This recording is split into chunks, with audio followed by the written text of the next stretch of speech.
I go into work every day and I have to like steal time to look up Celtics stats. This guy's just like, hey, you looked up enough Celtics stats today? Like you're way below your numbers, man.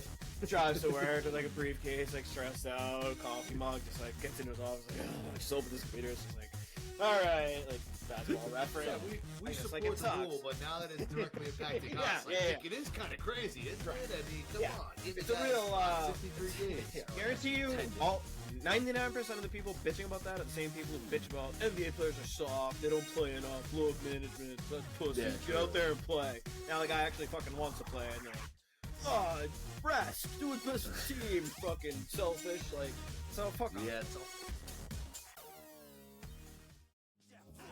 Screws loose, they done strip the bolts on them. Shoulda never sent them to pick up the work for me. Sprayed the park and had my shit inside the car. Marcus Smart Boy was shooting with a 36 on him. Said if he wasn't in the rush, they was all goners. Tech cursing. All right. Greetings, Chudlings. Welcome to another episode of Chuddy's Corner. It is Friday, April 11th. Celtics just got through with a 130-94 win over the Hornets at home. Game 81 of 82. There's one more game left in the regular season. Celtics, though, tonight get their 60th win. We're going to break down all this action. Starters all out for the fourth quarter on this one. We'll talk a little bit about the Stay Ready group. They definitely deserve a shout-out. They played some solid minutes tonight. Then we're going to do some around the NBA chatter for you.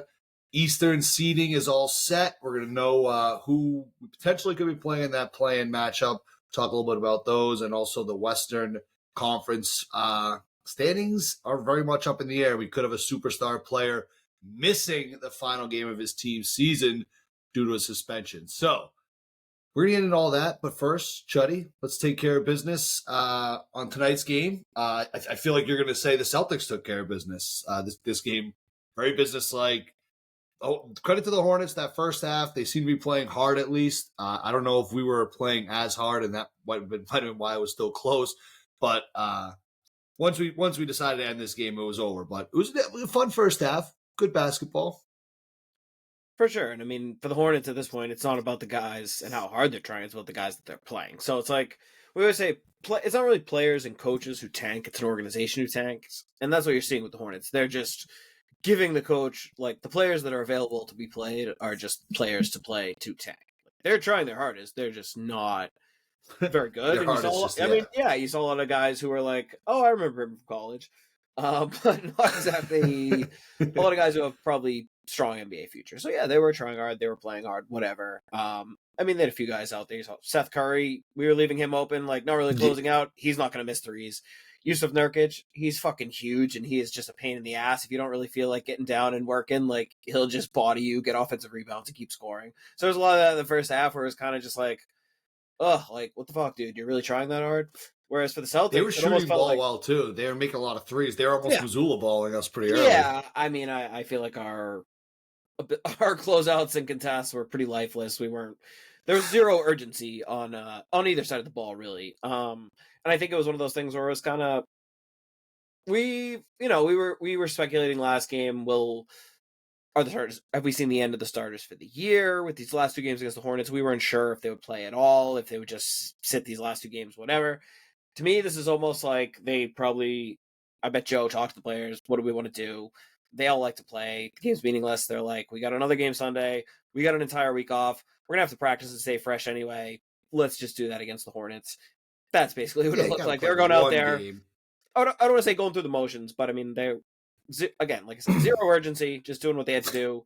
And then in the third quarter, they basically turned it on, played 5, 8, 10 minutes of good basketball. That was it. Quickly end the game. And then, like you said, it was the Stay Ready crew came in, and then the players we were playing were matching the intensity of the players they were playing, and our players at that point were better and trying harder. And that's when you saw this. Was the second half like 76-40 when the game was basically tied at halftime or within a point or two, and the Hornets led we scored as many points in the second half as we did all the Magic game. Well, yeah, there you go, 76. I think it's 76-41 or 42, but either way, I mean, absolute laugher for a game that was like 55-52 at halftime, and we trailed most of the first half. But again, it's just one team going through the motions, one team trying really hard. Yeah, no, that's a good point. And yeah, it was a good chance for kind of that one last refresh for you in the season. And again, no Jalen tonight. We'll talk about that a little bit later on too. Yeah, I mean, it was like your point is accurate. This is a team that those guys were definitely trying hard, but they were just outmatched. We had a little bit of fun. I mean, you knew that there was just kind of like Celtics were just out there messing around, like having fun when you realized that Tatum was wearing like the legging types that Derek White wears, and Derek White was wearing the only one leg like Tatum, and they were doing each other's celebrations. It was like Freaky Friday. yeah, it was like Freaky Friday, but honestly, I'm thinking in my head, I'm like, that's kind of freaking diabolical. Did like another NBA team. It's like, what? That's like the ultimate side quest. Like, it's just, what if we just try to beat each other? Like, it would have been interesting if Derek White tried to just play more like Tatum and vice versa. Like, I don't know. It was kind of bizarre. It was funny. It was like a cool thing. Obviously, those guys do the headband stuff. They got a lot of other things, but just kind of shows you where the Celtics head, I think, was after this game. Honestly, a little bit surprising to me. I don't care. I'm just like kind of surprised that, you know, the team does sort of seem a little bit like buttoned up in a lot of cases. So that was sort of like a little bit for Celtics Missoula standards, kind of egregious, not taking it serious, but yeah, it didn't matter. I mean, it was, like you said, pretty much a laugher. Yeah, and I mean, if ever there's a switch flip game, this was it, where you just coasted, flipped the switch, like we said, for about 5 minutes, and that was all it took, where the Hornets were not playing a very competitive team, and their season's long over at this point. Wins are only to their detriment anyway, so you saw they had no desire to win the game, and it is what it is, and our players, they're not stupid, they don't need to try too hard. We talked last game, terrible injury for Jalen Wells of the Grizzlies, who was just ruled out for the season today. That was playing against this Hornets lineup, and KJ Simpson, who started tonight for the Hornets against us, the guy who undercut him. And again, not malicious, but a dirty play, a terrible play, a very, very bad play that risks injury. And again, just the kind of shit that goes to show the kind of thing where if that happened, you'd be like, why are we out there busting our asses for this? So trying to. Again, I thought we did just enough to be like, okay, because it's hard at this point. With the play-in has made it was never like this in the NBA before. Now it's almost like the NFL situation where it's like, all right, well, if we rested tonight, then what was our last game was Wednesday, so Friday, Sunday, then the whole week off the play-in. So then it's at that point where it's like, Jesus, suddenly the playoffs are starting and our guys haven't played in 10, 12 days. That's kind of a lot. So it's trying to find that balance again. So I think that's why at a certain point, especially with the guys I was kind of worried about that last year, but it didn't, it's something you kind of think about, but. Yeah. Well, I just mean in terms of when you want to call off the dogs, where it's like, yeah, there's nothing to play for, but do we want Tatum sitting for 2 weeks in a row with no games? Well, that's not really him. We want Tatum in a rhythm. He's a guy who plays every night. I don't think because he would. He'd be almost going 2 weeks if he didn't. The last game he played was Wednesday. I don't think the playing game is until Tuesday, and I don't think the first game is supposed to be Saturday or Sunday. Saturday or Sunday. So that would be way too long. Right. So. That's what I'm saying. This gives him a week off. Right. This is already more than enough time off. Even if he did play on Sunday, it'll be almost a week off for him. That's like a fucking lifetime. So it's just not really. I think it was almost easier. Like I said, I honestly wouldn't be surprised if Missoula just asked them, was like, would you guys rather rest or just go get a solid practice in against the Hornets tonight? We'll go out. We'll just go out and at least do enough to win. We won't piss you off. Joe seemed like he was almost on the verge of anger a couple times, but then it's just they didn't do enough to piss him off. He got pissed off at that call at the end of the first half of the refs. Oh my god, I was so pissed. That was so sick. But other than that, it was just kind of all right, went out, did what we had to do, and again, everyone kind of did just enough, look good in moments. Nobody played bad. There's nothing I didn't like. It was more just all right, nobody.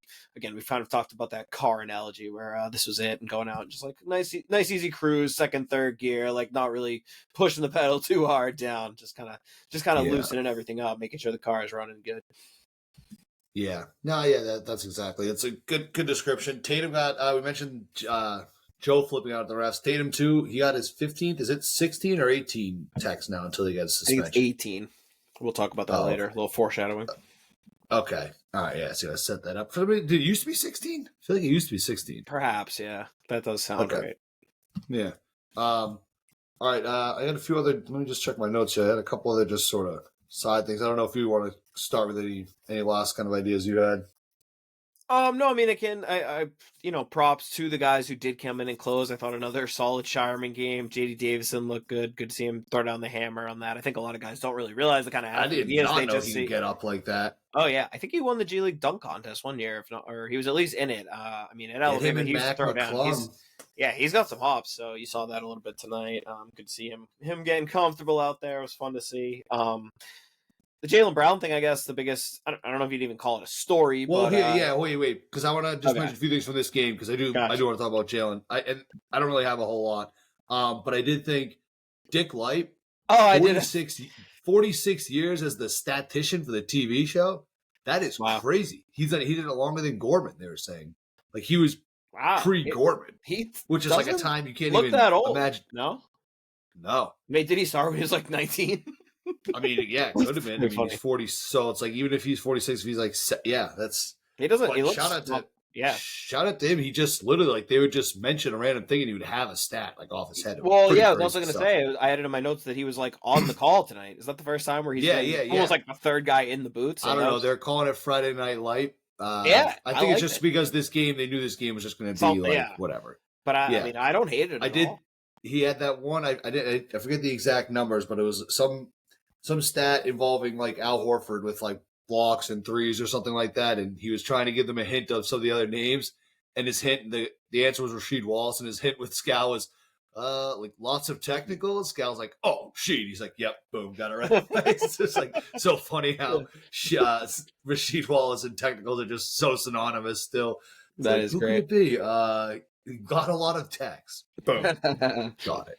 That is good. Yeah, no, I mean, I'd be a fan of that for a more permanent, like if that was just kind of testing out, I'd like that. Some other teams do similar things with their broadcasts. The Blazers come to mind with Tom Haberstroh, who comes in and just gives fun facts and cool stats basically the entire game and chimes in a little more than a typical sideline. I mean, they're using his stats like the whole time anyway, but it's kind of like interesting like, when they would just casually be talking to him and he would just be like, they'd be like mention one thing like, who's the guy with like 10 rebounds? Like, well, there's like 1,500 people with 10 rebounds. Like, well, what the fuck? That was a machine. I mean, 46 years as your job as just statistician of the Celtics. Yep. Like, imagine being able to throw your entire like mind at just that. I'm sure he does other stuff too, but are you? But like, that's like your main thing. Yeah, I don't know. It just be such a sick job. I'm not sure. That's all you have to worry about. Yeah. Like, I go into work every day, and I have to, like, steal time to look up Celtic stats. This guy's just like, it's like, hey, you looked up enough Celtic stats today? Like, you're way below your numbers, man.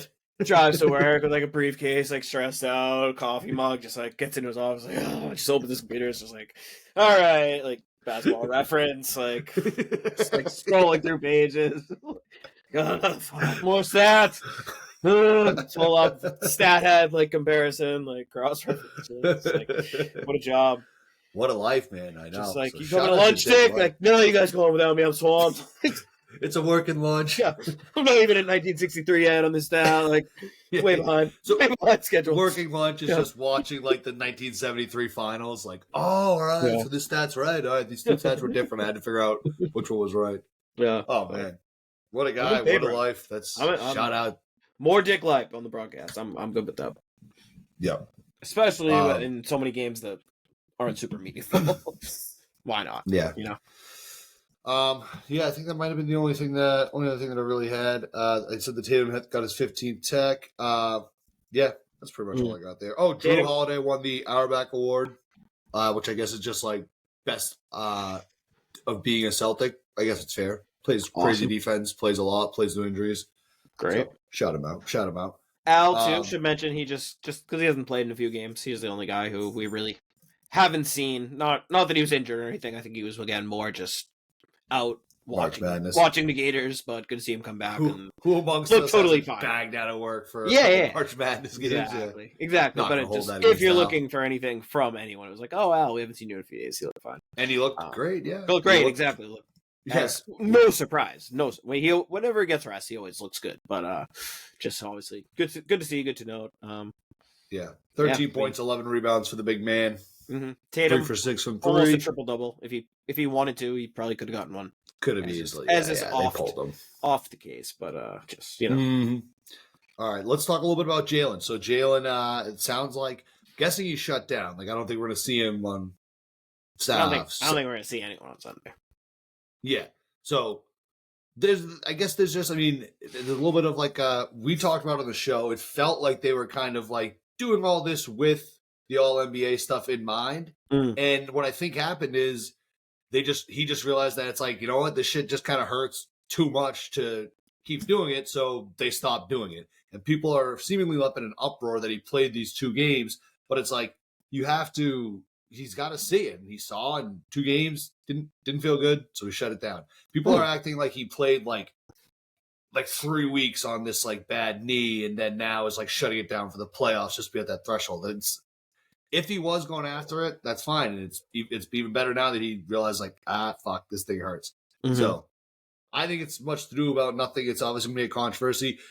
If he ends up missing games in that first round, things are going to get a little crazy. Again, that doesn't worry me too much. We'll talk about who those opponents could be. Just get better, just get healthy. I don't think those 2 games are going to be why he's missing more games. But anyway, where are you on the whole Jalen thing? Well, I mean, I think the knee bruise has gone back longer than 2 games. I think he's been playing through it for a while now, almost a month probably.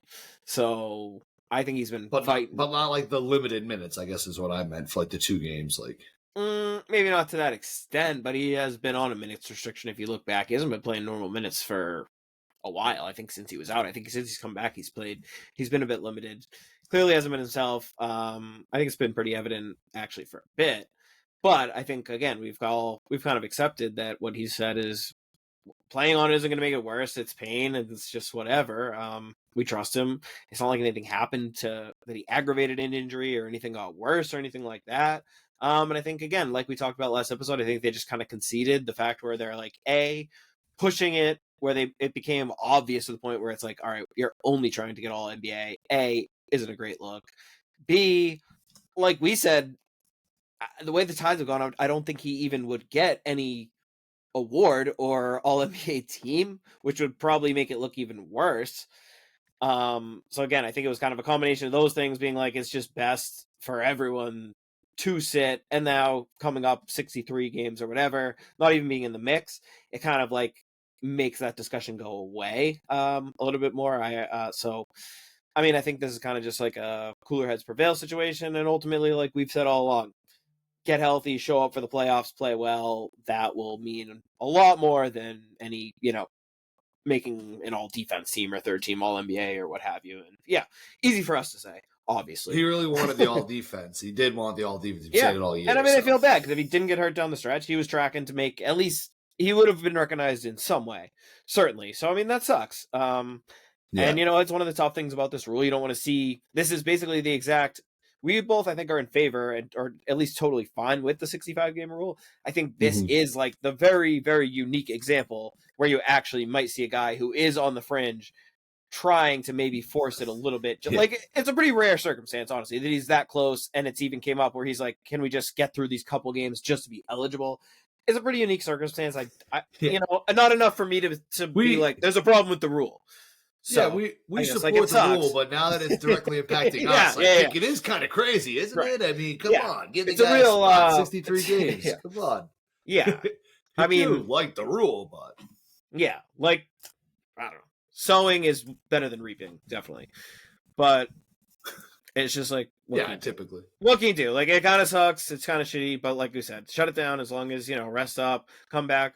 And like you said, will there be some shit if he misses games? Sure. But like, honestly, sit out the first series? Like, is that crazy? I don't you're offering some bulletin board stuff now. Yeah, maybe. So that I guess that kind of would be my last sort of question on all this, because we'll know. I'm sure we'll know more in the next couple of days, and we'll talk about it more. So we don't have to spend a whole lot of time on it tonight. But like, so you're okay if he misses the whole first round, if game 1 of round 2, provided that we get there. Not at that game, then are you getting nervous? Or? I mean, I'm okay with whatever. The thing is, I'm not really nervous because of the fact that we just saw him play.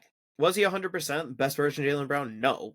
Was he solid? Yeah. He had a 30-point game or whatever. Like, Right, so it's Not not like that he's just long going to ago. be shut down and getting surgery all exactly. of a sudden or I something. think if the games get to the point where we need him clearly and he has to step it up and play, again, like we've kind of said all along, he's earned the benefit of the doubt. I trust that when we need a close version of the full Jaylen Brown, he'll be able to provide that to the best of what his body can be. And maybe he goes out there and he can only get to 90% of Jaylen Brown. Well, like, that's still really good.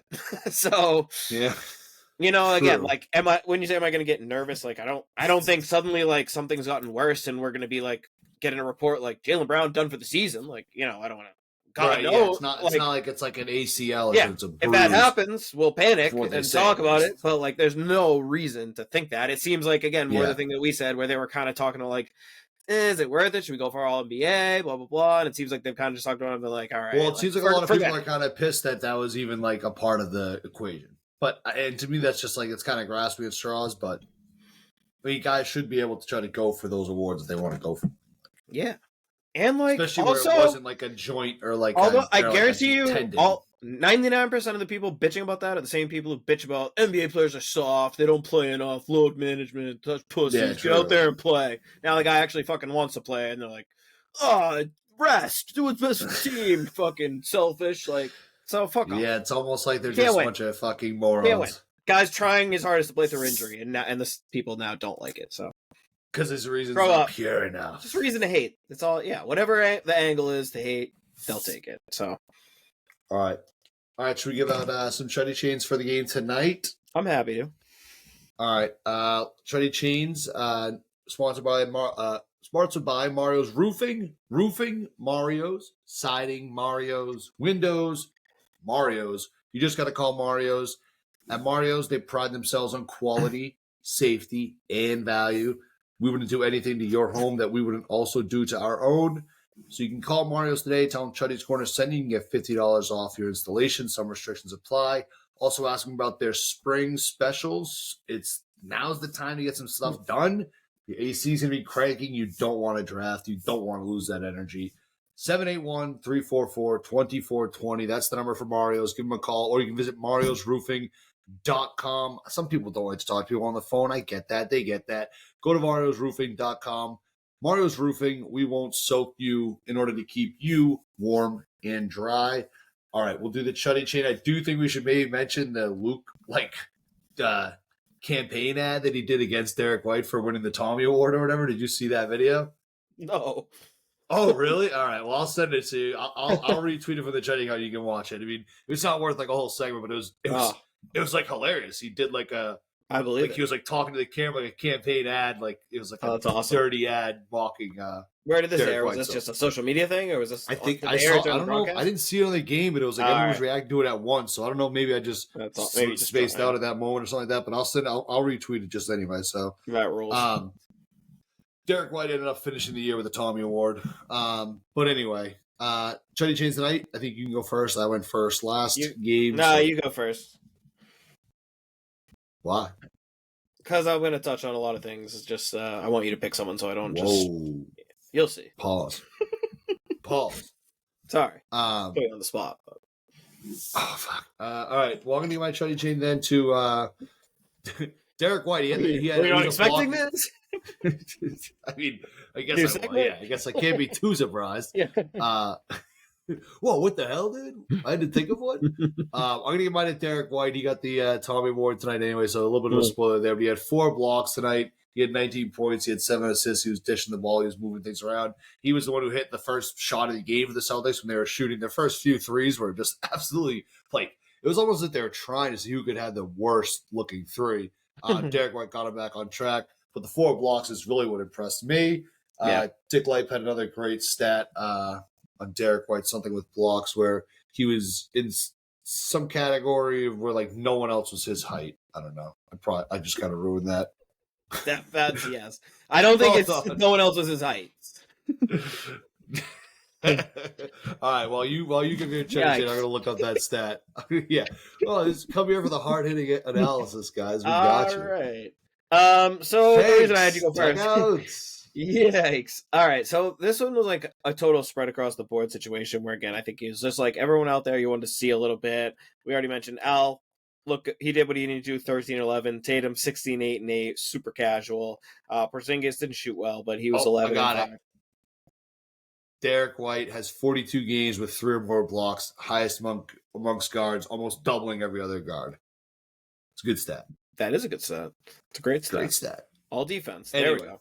Derek White. I'm sorry, you were defense. cooking there, and I've been rattled since I just dropped the ball on that. No, that's good. I was basically just going through the lineup saying how basically this was a night where everyone went out and did what they needed to do. I could give the Chuddy Chain to almost anyone. Hauser and Pritchard both with huge games off the bench, which is good to see. Feels like we haven't had those explosions. Good night for them. They'll probably get some more run on Sunday. But the reason I wanted to just touch on everyone and give everyone some quick flowers is because tonight I'm going a little bit off the map, and I'm going to give my Chuddy Chain to our old friend Charles Lee, who was the leading assistant to Joe Mazzulla last year, helping instrumental in the Celtics winning the championship, and has gone from that locker room to the Charlotte Hornets, one of the youngest, most dysfunctional, just a complete opposite franchise. He's obviously in his first year as a head coach. What a tough season to go from being around the Celtics team to around that Hornets team. And, I mean, especially down the stretch here where they've shut everyone down in these games. I mean, it was a slog for us watching them tonight. The thought of watching them again on Sunday is tough. He's been living this for 82 games the entire season. He's in his first year. Poor bastard. We know Charles Lee's a great guy. Exactly. We know he's a good coach. And we know they have some unserious basketball players. They don't have a lot of veterans. They don't have a lot of leaders. They don't have a culture there. That's where Charles Lee is at in Charlotte. He's trying to establish a culture. I think he honestly is on the right track. You may not see it in the results, but I think he's done a good job with what he's had to work with. I hope that they're patient, give him time to grow this and to actually build something the right way. And I think they'll see that they've found a winner. So shout out to Charles Lee, great assistant coach for a long time with the Bucks and then the Celtics, of course. We love him. We miss him. And I'll be rooting for the Hornets going forward because I think he's a good coach. I respect him. I like him, and I think he deserves a Chuddy Chain for what he's had to go through this entire season. All right. I mean, I feel like we could have done a little Charles Lee thing. I still feel like I got to throw a challenge flag on that Chuddy. Didn't I try to do a Chuddy Chain once for like something? And what's that? Chain him up. Come on. He just. I forget that I tried to do something with a Chuddy Chain, and you said it had to be a player, but that's fine. Charles Lee, that is a tough. When you put it the way you just put it, by the end of it, you kind of won me over a little bit. Like he went from what we had. He obviously knew what he was getting into, and like you said, I hope they're patient. I saw someone was in our mentions like saying how well he's been doing, and someone snap replied and was just like, "Oh, he's definitely gonna be fired." Like fucking ridiculous. Like what the fuck? No, I think their new owners get it. I think the new owners get it. I think this was the first year they've leaned into the rebuild. I think they understand that, like, it's not his fault that their quote-unquote star player is, playing Mario Kart on his roof and missing every other game and throwing, doing skateboard moves on the basketball court, like, and whatever. So, I mean, I think they brought Lee in because they want him to make the team more serious. And I think, like I said, I think they know it's going to take more than one season to do. So, I'm excited to see what they do in the offseason, what they do in the draft. If they look into trading, a player like LaMelo, they had that very, very weird Mark Williams trade rescinded with the Lakers, obviously, too. So, like, he had to deal with that in the locker room, which was, he was one of their young core pieces. Like, it's been a tough fucking season. Brandon Miller, their best young player, was out for the year very quickly, too. Like, so that was probably their biggest thing they had going was, like, let's see if Brandon Miller's a guy. He played, 20 some odd games out for the year. Like that sucks. So it's been a shitty year. Like you said, he knew he was stepping into a shitty situation. I think it's been even shittier than any of us probably would have thought. So like they just secured one of the top three picks. So they locked themselves into those top 3 odds. So exactly. And I've already said I want Utah as my top team for Cooper Flag, but I would put Charlotte right up in that mix of the teams where they deserve it. I'd be happy to see them get Flag, and that would immediately kind of jumpstart the whole thing. Then it's like, okay, we have LaMelo, we have Brandon Miller, we have Cooper Flag, maybe Mark Williams. Like, that's actually kind of interesting. And then you could even trade LaMelo if you wanted to and be like, we're building more around Flag and Brandon Miller. You can maybe get some shit back for that. Like, basically whoever gets Cooper Flag suddenly has a lot of possibilities. So I'd be happy to see it. Like I said, I'd rather him out in Utah. I'd rather him in the West. But Charlotte, I would have no qualms with Charles Lee getting that. He deserves it. All right. Yeah, no. All right. Good for Charles Lee. Yeah. No Chuddy Chain for Luke. He was going on a streak. He had a streak. All right. Let's do around the NBA. Why don't you give us a word from our other sponsor, Nick? Shout out to Nick too. We had the budget meeting last night. Prime ribs on the sponsor. Thank you very much. Tell him all about how great of a realtor he is. Absolutely. That, of course, we were talking about the official sponsor of Chuddy's Corner, Nick Perino Real Estate. What more can you say about Nick? Like you just said, he's just takes everything he does so seriously. We wanted to talk about some things with sponsorship, as the year was coming to an end. Tried texting him. He said, no, he wouldn't. He refused to even humor us via text. He said, come out to, I will host you at his private function hall in a club. He reserved it, set it off, had us waited on, full exclusive meal. He's like, this is the only way we're going to conduct business. He said, this isn't even business. This is like a family dinner, what I would do, the way he had us in, and obviously took great care of us. Great things to come that will be announced shortly. It wasn't dinner, it was supper. That's family stuff. Yeah, that was real shit. But again, I think this just kind of speaks to the person Nick is, and what you're getting if you go with Nick Perino for any of your real estate needs. That's the kind of care he will give to every client. He'll wine and dine you. He will do what has to be done to convince you that he is the right guy. Really, he'll just make you feel comfortable. He will earn your trust. And again, the real estate process now, but really anytime, it sucks. It's stressful. There's going to be a lot of anxiety. I promise you, there's going to be some sleepless nights, whatever. It sucks. You want someone like Nick in your corner. You want someone you can talk to, have an honest conversation, and know that, he's out there and he cares just as much as you do about this. That's what you want. You want that personal connection. You don't want to feel like you're talking to a wall or someone who doesn't really care. Nick will give you that. And, that's why he's... What more can you say? Can we go back to Charles Lee? I bet you want to go back to Charles Lee. That's Nick Perino at nickperino.com. He is the official realtor of Chuddy's Corner. I'm just picturing someone driving their car, just smashing the skip ahead 15-second button. You're like, how the fuck is he still talking about Nick Perino? What the hell? He's that good, folks. All right, around the NBA stuff. Do we want to start with the East seedings, or where do you want to kind of go? Sure. Well, that's easy enough. The East. Officially, it's Friday night, so I kind of like how the NBA does this. It really is a good idea. Tonight, all 30 teams in action. Tomorrow, Saturday, no games. And then Sunday, every single team in action again, and that's the end of the regular season. So it at least sets up the possibility for some cool games. The last day, it's no one resting and stuff like that. They can't take days off if they know. Well, people will be resting. People who win otherwise. Right. If you're in the Western Conference and you're in that whole lineup there, you have no idea who exactly you have to play every game. So and no rest advantages too. You don't want teams on back to back. So the biggest game of the year at the last. So it at least sets up the last day for if anything's in action and they're all playing at the same time too. So it's if anything's in play, they'll all have to play for it, which is all you can really ask for. Yeah. But the East was finalized tonight. The Cavs number 1, obviously the Celtics number 2. There was a little sneaky moment where it seemed like the Knicks and Pacers suddenly were both tanking to try to not get the 3 seed, which is kind of funny. That's so funny. Knicks Worldwide Wob, I don't know if you saw, obviously diehard Knicks fan, did his take on their loss last night to the Pistons, and his take was basically the Pistons shouldn't be happy. I think the Knicks are stealth tanking to get out of the Celtics side of the bracket and to play the Bucks in the first round instead of the Pistons, because the Pacers kept coming, which is just laughable, obviously. But then tonight, the Pacers, they didn't play anyone. They got smashed by the Magic, so that did not become a possibility. And the Knicks then tried to kind of win.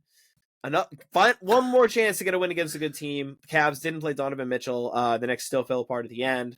The Cavs won. But the Knicks still are stuck in the 3, so it's going to be... They just got absolutely nothing out of all of that. They just precisely lose, get still where they're at in the 3. They lose, they get demoralized, and they're still in 3. Exactly. Love that. That's pretty great. So, Knicks are the 3, Pacers 4, Bucks 5, Pistons 6, Magic 7, Hawks 8, Bulls 9, Heat 10. So that means the play-in 10-9, Heat versus Bulls. Winner of that will play for the 8 seed. The loser of the Hawks Magic. The Hawks Magic, obviously, they're going to be that 7-8 game in Orlando, and the winner of that will be the 7th seed, and we'll play the Celtics. So we will be playing again either the Hawks or the Magic. That game, one game in Orlando, Tuesday or Wednesday night. I guess I haven't looked which is East, which is West, but Tuesday or Wednesday night will be Hawks Magic. Winner take all. We will play the winner, and again, then the loser will play the Bulls. Or do you winner. think that those two teams are like, I don't know in that game?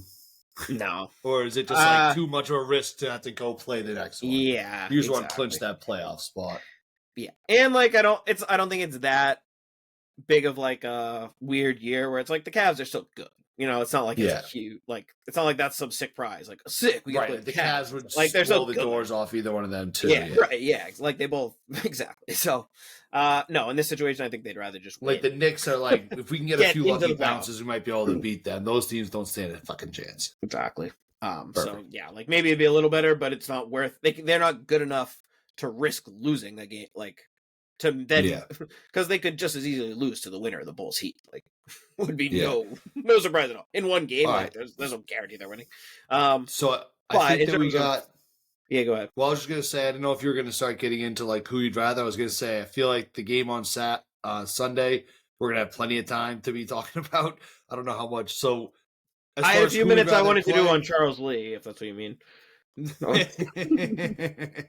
No, I was just saying like you can give like a one-word answer. I think I would rather face the Magic, but we'll get into why of both. Yeah, just quickly say who. It'll be a little cliffhanger. Mm-hmm.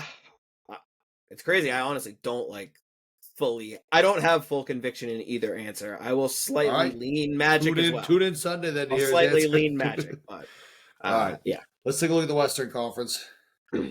Well, also, but first, before we talk about that, we should mention now the matchups we do know. Knicks Pistons, which is sick. Pistons won 3 out of the 4 matchups in the regular season. Would be just so sick if the fucking Pistons beat the Knicks. They beat them the other night. Like I said, Rob Perez thinks the Knicks were tanking the game on purpose. I'm not so sure. The Pistons are healthy. Jaden Ivey just got cleared. He's 2 weeks away still, but that would be kind of cool. They've been playing great. They lost tonight. Beasley got ejected. Him and Giannis were going at it. They were teammates last year. That was kind of fun. The Pistons, the bad boys are back, so I'm looking forward to seeing them in the playoffs. I love that they're playing the Knicks. I feel like that Detroit, New York, like this could get real frisky. I'm looking forward to it. Yes, I think this would be a great episode to talk about these matchups. This is like, yeah, the matchup's locked in. I know you're excited. I know you're excited, but I don't know. I just think I'm not doing a preview. I'm just like excited. It's exciting. No, yeah, that will be a good matchup because I do feel like. One is just both teams. I think it's gonna be a great uniforms matchup. Both like classic organizations, shit like that. Yeah. Pacers Bucks is obviously gonna be sick just because of those two teams like history with each other. Borderline rivalry, it's like a built-in rivalry. So yeah, those Eastern Conference matchups we know about are definitely gonna be sick. The Bucks have been playing well. I think they've won 7 in a row. So yeah, Giannis has been playing out of his mind. A little Ewing theory. Without Dame now, they got shooters and defenders in there. Bobby Portis just sneaky came back from that suspension. And probably people forgot about that. Did you see that video of Bobby Portis like stepping on that water bottle, like exploded behind him? Yeah, looks so water. Cool. It was like a beer can, wasn't it? I don't know what it was, but the way it's I think it was a can of something. I think is why it like exploded. Yeah. So sick. Anyway, it looked cool. But... so sick. So fucking cool. Yeah. All right, let's talk West. West again, a lot still up in the air. It's been crazy. The Warriors lost on a buzzer beater the other night. Harrison Barnes against the Spurs blew a game that they should have won. We saw obviously the Lakers got that win over Dallas the other night. Memphis lost a heartbreaker to Minnesota last night. Memphis, though, they're playing Denver right now. They're up by 5. Denver won their first game of the David Adelman era against the Kings. The Warriors are playing the Blazers right now. Again, it's all still up in the air. If the Lakers beat the Rockets, they're the 3 seed. The Rockets are locked into the 2. OKC's locked into the 1. Beyond that, the Lakers are likely the 3 seed. It basically but if the it teams looks like they can't really fall below the 5 is what it kind of looks like right now. If the teams win, like if the teams that are trying to win and it stays, it'd be Lakers 3, Nuggets 4, Clippers 5, Warriors 6. And then I think Grizzlies, Timberwolves 7, 8, and I forget the order, but again, all of that sweet playing matchup. Exactly. All of that is completely up in the air. And I was doing it out the other day, and I basically came up with the conclusion like even if you try right now, if I gave you the 8 teams and I'm like, I dare you to make the least appealing matchups possible, you can't make 4 matchups that aren't like sick. So no matter what, it's going to be awesome, pretty much. Yeah. My biggest thing I'm deciding is with the Lakers and the Warriors, do I want them to play in the first round so we just get rid of one of them right away? Or would I rather like they potentially both have tough matchups and lose, but then you risk them both moving on? So I was like, I don't know what I want to happen. I've kind of realized I think it's probably best they just play each other, get rid of one of them. Yeah, that'd be Ideally, good, that's especially... the 4-5. One loses and the other has to play the Thunder. I think it would be the best outcome. And then give me like Nuggets Wolves in the 3-6. That's a little rivalry too. So it's like, yeah, it's gonna be sick no matter what. Yeah, I'm excited for that. I mean, if it ends up being Grizzlies Timberwolves in that first play-in, that's gonna be like a crazy matchup, right? Ja versus Ant will be something. And like Timberwolves OKC is not obviously the Thunder. You know, we expect to win, but for a team that just won like 60-something games and is the 1 seed, that's not like a sweet reward for the 1 seed. It's like suddenly you have to play the certainly not Timberwolves, who just made the West Finals. Like. It's certainly not playing like the Bulls or the Hawks or something. It certainly isn't. So, no. Yeah, it's going to be fucking sick no matter what. I'm pumped. Yeah. It's good ball. It's good ball. Speaking of the Grizzlies, John Morant, the other night, went right back to the well, did another grenade celly, did a few of the grenade cellies. He had another celly that was like, I don't know if you saw it. I couldn't tell what it was. He did like the 2 hands under. It almost looked like he was strumming something. Yeah, I don't know. People were saying it was like a machine gun, but I thought he can't go back to the guns. I don't know. So either way, I think it's awesome. Did I get sent out? There was the quote where he was saying, I'm just like pulling the words out of my mouth and throwing them into the crowd and blocking out the haters. No, that was real. That was a real quote? That's hilarious. Sure. Yeah, I love it. It's just so funny. So, like I said, it's an A+ troll job. I want more of it. Hell yeah. Love the grenade toss. Gonna incorporate that into like my golf game or something. Need that to catch on. Yeah. I'm into it. I hope he's got more up his sleeve for celebrations. So, but yeah, that's a 1-point game right now, Memphis-Denver, and this is a huge matchup. The loser is probably in the play-in, and the winner might get a home game in the first round. So, so much at stake. It's a 1-point game in 3 minutes left. And then the other team and the other player in the West we keep talking about getting himself into some issues, Anthony Edwards. They're going to beat the Nets. It's not quite over. They're going to win their game against the Nets, which they need to, but they need to win again on Sunday. And Anthony Edwards tonight got teed up, his 18th of the year, as we alluded to earlier. That's a suspension. So unless this technical gets rescinded, he can't play on Sunday in a game that they will almost certainly need to win to not be in the play-in. He had to have known he had one technical away. Was it a shitty tech? Kind of, but again, it's like, I feel like when it gets into rescinding, like, are they just going to rescind it because they know it's his 18th? Because, like, otherwise, do they really look that closely? Like, I feel like if they really wanted to, they could rescind, like, almost every tech. They rescind a ton of them. It's pisses me off. It makes me even more mad sometimes. Right. And, well, then it makes it seem like it's like, all right. Like, well, if you were going to get suspended, that's obviously not really a tech. Like, but it's like, well, it still was. You still called it, so that's shitty. But ultimately, they're playing the Jazz anyway, so even without him, they'll probably win. They should, but it's still just wild to think that their season could go. I mean, a lot comes down to one game, and their by far best player, as of right now, was not going to be able to play in it. It's just crazy. So it's wild stuff. Very wild crazy stuff. World. Tis. All right. Is that all you got for around the NBA? I think we'll have. I think the preview in lieu of a preview because we're playing the Hornets again, and I mean we're probably gonna have nobody. Not nobody, none of the starters playing, I should say. It should be an exciting game nonetheless, but I do want to say, make sure you check into that. We'll have the Western Conference playoffs might be a little more finalized, maybe a little bit more. We can talk some about that. I do think we'll get into some of those Eastern Conference matchups. Obviously, we'll have like some preview episodes and stuff in on the break. But even though that last game, 82nd game, make sure you're checking out the episode. We'll have a lot of stuff in there for you. I think we'll also give out our season Chuddy Chains. We're at the have to. Yeah, going to give those out and everything like that too. So yeah, make sure you're following the show on anywhere you get your podcasts at. Check us out on YouTube as well. Follow us on Twitter. He's at King Chuddy. I'm at Doug_outs. Follow the show at Chuddy's Corner. Special thanks again to Mario's Roofing and Nick Perino Real Estate. Make sure you're also checking out SeabirdAthletic.com for the Chuddy's Corner apparel drops. I think they told us Sunday the next drop is, so Keep an eye out for that on Sunday. More summer merch coming out for you. Got my Chuddy's Corner shirt on right here. We'll see y'all back here on Sunday. Last game of the season. Then it's playoff basketball, baby. Buckle up. Take care. Peace out, Chuddy Heads.